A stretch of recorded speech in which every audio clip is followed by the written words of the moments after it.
சில பேரை பல காலம் ஏமாத்தலாம், அதே மாதிரி பல பேரை சில காலம் ஏமாத்தலாம். ஆனா எல்லா காலமும் எல்லாரையும் ஏமாத்த முடியாதுங்கிறத இந்த நரியோட கதையிலேருந்து நம்ம பார்க்கலாம். இது வரைக்கும் நம்ம சேனலுக்கு சப்ஸ்கிரைப் பண்ணலன்னா உடனே சப்ஸ்கிரைப் பண்ணி பக்கத்தில் இருக்கிற பெல் பட்டனை கிளிக் பண்ணுங்க. ஸ்டோரி டைம் தமிழ் சேனலுக்காக உங்களுடன் ரவிசங்கர் பாலச்சந்திரன். கதையை கேட்கலாம் வாங்க. ஒரு கிராமத்துக்கு பக்கத்துல ஒரு பெரிய மலை இருந்துச்சு. அந்த மலையோட இன்னொரு பக்கம் ரொம்ப அடர்ந்த காடு. அந்த கிராமத்துல இருக்கிறவங்க எல்லாரும் அவங்கவங்களோட ஆடு மாடுகளை இந்த மலை அடிவாரத்துல இருக்கிற புல்வெளியில கொண்டு போய் மேய்ச்சிட்டு சாயங்காலம் ஆனதும் வீட்டுக்கு ஓட்டிக்கிட்டு வருவாங்க. அது மாதிரி ஒரு நாளைக்கு மாடுகளை மேய்ச்சிட்டு சாயங்காலம் வீட்டுக்கு வரும்போது அதுல ஒரே ஒரு காளை கன்றுக்குட்டி மட்டும் வழி தெரியாம காட்டுக்குள்ள தப்பிச்சு போயிடுச்சு. அந்த காளை கன்றுக்குட்டியை தேடி அதை மேய்க்கிறவங்க அடுத்த நாளைக்கு காட்டுக்குள்ள கொஞ்ச தூரம் போய் சுத்தி தேடி பார்த்தாங்க. ஆனா எங்கேயுமே அந்த காளை கன்றுக்குட்டிய காணும்.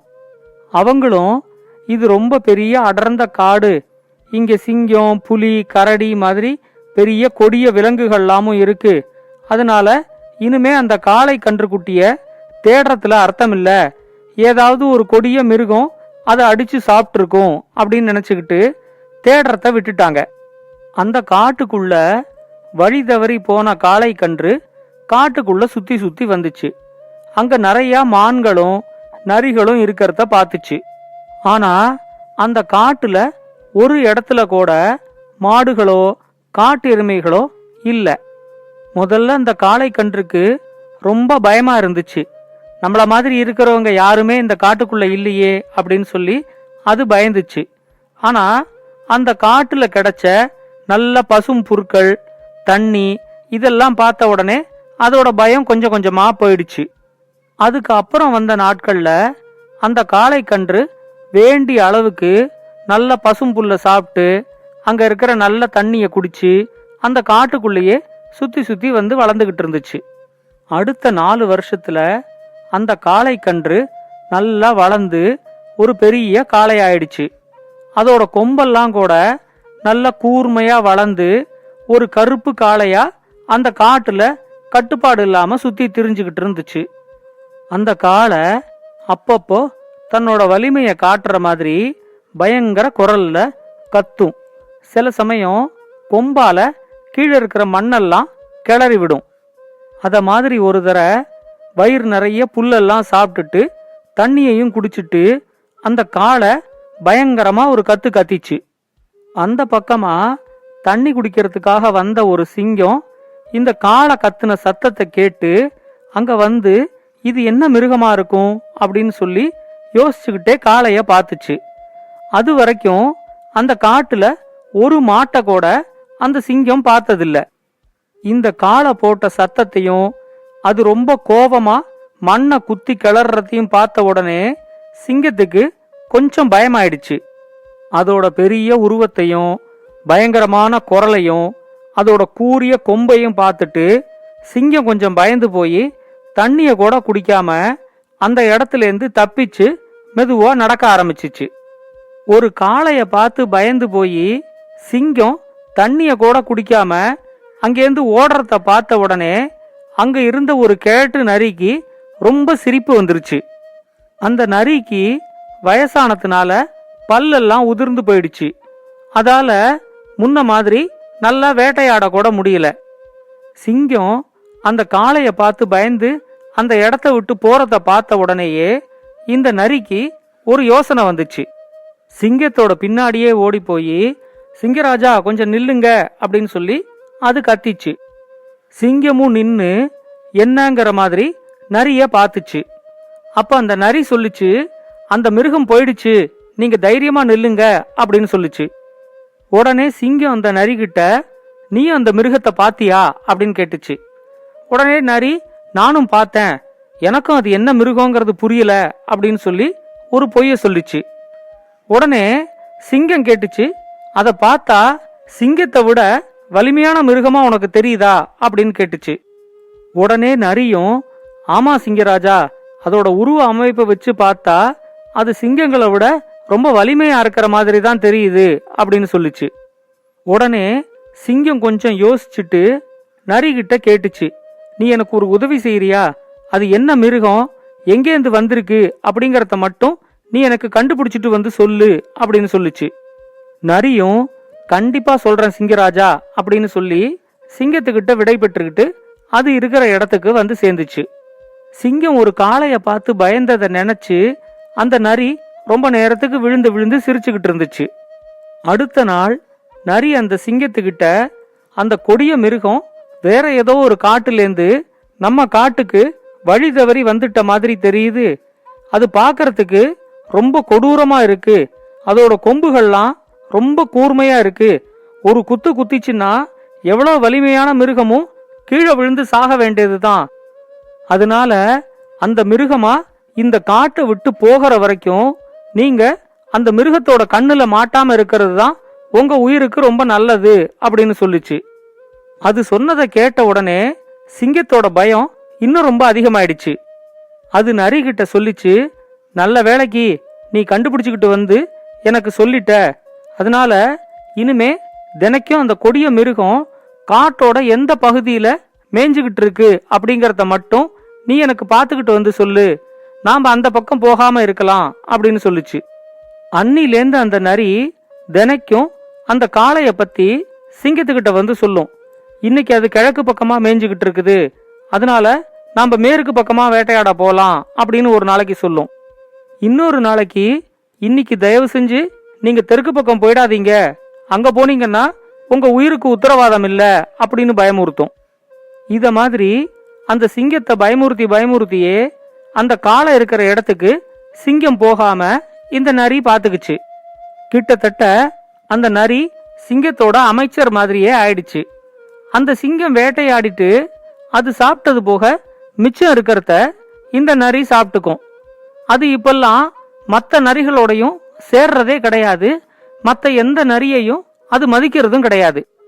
அந்த கிழட்டு நரி சிங்கத்தை ஏமாத்தி இப்படி சாப்பிட்டுக்கிட்டு இருக்கிறது மற்ற நரிகளுக்கெல்லாம் தெரிய வந்துச்சு. ஒரு நாளைக்கு சிங்கம் வேட்டையாடி சாப்பிட்டது போக மீதி இருந்த மான் கறிய இந்த நரி சாப்பிட்டுக்கிட்டு இருந்துச்சு. அப்ப எங்கேந்தோ ஊளையிட்டுக்கிட்டு 7-8 நரி அங்க ஓடி வந்துச்சு. உடனே இந்த கிழட்டு நரி அந்த நரிகளை பார்த்து, நீங்கெல்லாம் இதை தொடாதீங்க, நான் சாப்பிட்டது போக ஏதாவது மிச்சம் இருந்துச்சுன்னா அப்பதான் நீங்க சாப்பிடணும் அப்படின்னு சொல்லி சத்தம் போட்டு சொல்லிச்சு. உடனே மிச்ச நரி எல்லாம் அந்த கிழட்டு நரி கிட்ட பலம் வாய்ந்த மிருகங்களை அடிச்சு சாப்பிட்டது போக மிச்சம் இருக்கிற உணவு எல்லாருக்கும் பொது, இதுதானே நம்ம காட்டு வழக்கம், இது உனக்கு தெரியாதா அப்படின்னு கேட்டுச்சு. உடனே அந்த கிழட்டு நரி, அந்த வழக்கமெல்லாம் இந்த ஏற்பாட்டுக்கு பொருந்தாது, இது எனக்கும் சிங்கத்துக்கும் நடுவுல இருக்கிற ஒரு ஏற்பாடு, சிங்கம் சாப்பிட்டது போக மீதி இருக்கிறத நான் தான் சாப்பிடுவேன் அப்படின்னு சொல்லுச்சு. உடனே மிச்ச நரி எல்லாம் அந்த கிழட்டு நரி கிட்ட, நீ சிங்கத்தை ஏமாத்தி இப்படி சாப்பிட்டுக்கிட்டு இருக்கிறது அந்த சிங்கத்துக்கு வேணா தெரியாம இருக்கலாம், ஆனா எங்களுக்கெல்லாம் தெரியும், எங்களை ஏமாத்த முடியாது அப்படின்னு சொல்லுச்சு. உடனே அந்த கிழட்டு நரி அப்படி சொன்ன நரிய பார்த்து, உனக்கு தைரியம் இருந்துச்சுன்னா இத நேர நீ சிங்கத்துக்கிட்ட போய் சொல்லு, அந்த சிங்கம் நீ சொன்னா கேட்காது, நான் சொன்னாதான் கேட்கும், அந்த சிங்கம் கிட்டத்தட்ட என்னோட அடிமை அப்படின்னு சொல்லி சிரிச்சிச்சு. மிச்ச நரிகள் எல்லாம் ஒரு இடத்துல ஒன்னா கூடி இந்த கிழட்டு நரிய எப்படி வழிக்கு கொண்டு வரது அப்படின்னு சொல்லி ஆலோசனை நடத்திச்சு. அதுல ஒரு நரி சொல்லிச்சு, நாம யாராவது தனியா சிங்கத்துக்கிட்ட போய் சொன்னா சிங்கம் நம்மள கண்டிப்பா நம்பாது, ஆனா நாம ஒரு 20 பேர் சேர்ந்து கூட்டமா சிங்கத்துக்கிட்ட போவோம், இந்த நரி சிங்கத்தை ஏமாத்துறத பத்தி சிங்கத்துக்கிட்ட சொல்லுவோம் அப்படின்னு சொல்லுச்சு. அந்த யோசனை மிச்ச எல்லா நரிக்கும் ரொம்ப பிடிச்சிருந்துச்சு. எல்லா நரியும் கூட்டமா சிங்கம் இருக்கிற குகைக்கு போச்சு.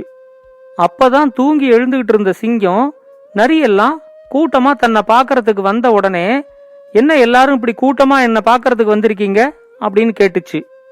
உடனே ஒரு நரி பதில் எதுவும் சொல்லாம ஓன்னு அழ ஆரம்பிச்சிச்சு. சிங்கம் அந்த நரி கிட்ட அழறத நிறுத்திட்டு என்ன நடந்துச்சுன்னு சொல்லு அப்படின்னு சொல்லி கேட்டுச்சு. உடனே அந்த நரி சொல்லிச்சு, எங்க இனத்தை சேர்ந்த நரி ஒண்ணு உங்களை ஏமாத்திக்கிட்டே இருக்கேன்னு நினைச்சாதான் எனக்கு ரொம்ப அழுகையா வருது அப்படின்னு சொல்லுச்சு. உடனே சிங்கம் என்ன என்ன ஏமாத்துதா அப்படின்னு சொல்லி ஆச்சரியமா கேட்டுச்சு. உடனே நரி சொல்லிச்சு, ஆமா சிங்கராஜா, எங்க இனத்தை சேர்ந்த அந்த கிழட்டு நரி காளைய பத்தி ஏதோ சொல்லி உங்களை ரொம்ப பயமுறுத்தி வச்சிருக்கு. நீங்க நினைக்கிற மாதிரி இல்ல அந்த காளை அப்படின்னு சொல்லுச்சு. உடனே சிங்கம், ஓ, அந்த கொடிய மிருகத்தோட பேரு காளையா? நீங்க சொல்றதெல்லாம் நான் நம்பவே மாட்டேன். அதுக்கு ரொம்ப கூரிய கொம்புகள் 2 இருக்கு. அதை வச்சு அது மண்ணெல்லாம் ரொம்ப கோவத்தோட கிளறத நானே பார்த்தேன். இந்த காடு பிடிக்காம போய் அதுவா அந்த காட்டை விட்டு போற வரைக்கும் அதோட கண்ணில் மாட்டக்கூடாது அப்படின்னு சொல்லிதான் நானே ஒளிஞ்சு ஒளிஞ்சு வாழ்ந்துகிட்டு இருக்கிறேன். தயவு செஞ்சு நீங்க இங்கேருந்து போயிடுங்க அப்படின்னு சொல்லி அந்த நரியெல்லாம் விரட்டி விட பார்த்துச்சு. உடனே அந்த நரி சொல்லிச்சு, இல்ல சிங்கராஜா, நம்ம காட்டுல அதை தவிர வேற காளைகள் இல்லைங்கிறதுனால நீங்க அது ரொம்ப கொடிய மிருகம் நினைச்சுக்கிட்டு இருக்கிறீங்க. அது ரொம்ப சாதுவான விலங்கு. மனிதர்களே அதை கூட்டம் கூட்டமா வளர்க்குறாங்க. அதை நாங்களே உங்களுக்கு காட்டுறோம் வாங்க அப்படின்னு சொல்லிட்டு சிங்கத்தை கூட்டிக்கிட்டு அந்த காட்டோட மலை இருந்த பகுதியை நோக்கி வந்துச்சு. மலை மேலேந்து பார்க்கும்போது கீழே மனிதர்கள் மாடுகள் எல்லாம் மேய்ச்சிக்கிட்டு இருக்கிறத சிங்கம் பார்த்துச்சு. அடடா, இதே மாதிரி ஒரு மிருகம்தான் காட்டுக்குள்ளேயும் இருக்கு. அது காட்டுல நிறைய புல்ல தின்னு தண்ணிய குடிச்சு வளர்ந்ததுனால உருவத்துல கொஞ்சம் பெருசா தெரியுது. அதை பார்த்து நான் இத்தனை வருஷம் பயந்துகிட்டு இருந்திருக்கிறேன். என்னோட பயத்தை பயன்படுத்தி அந்த கிழட்டு நரியும் இத்தனை வருஷமா என்ன ஏமாத்திக்கிட்டு வந்திருக்கு அப்படின்னு நினைக்கும் போது சிங்கத்துக்கு அந்த கிழட்டு நரி மேல ரொம்ப கோபம் வந்துச்சு.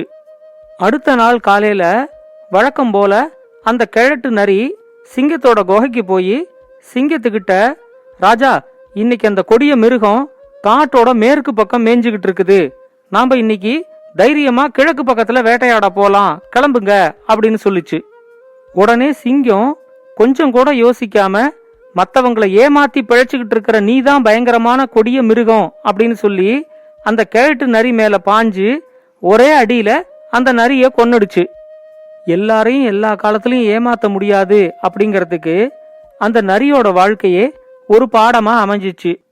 இந்த கதை உங்களுக்கு பிடிச்சிருந்தா உங்க கருத்துக்களை பின்னூட்டத்துல கமெண்ட்ஸா பதிவு பண்ணுங்க. இது மாதிரி இன்னும் பல நல்ல கதைகளை கேட்க ஸ்டோரி டைம் தமிழ் சேனலோட தொடர்புல இருங்க. நன்றி, வணக்கம்.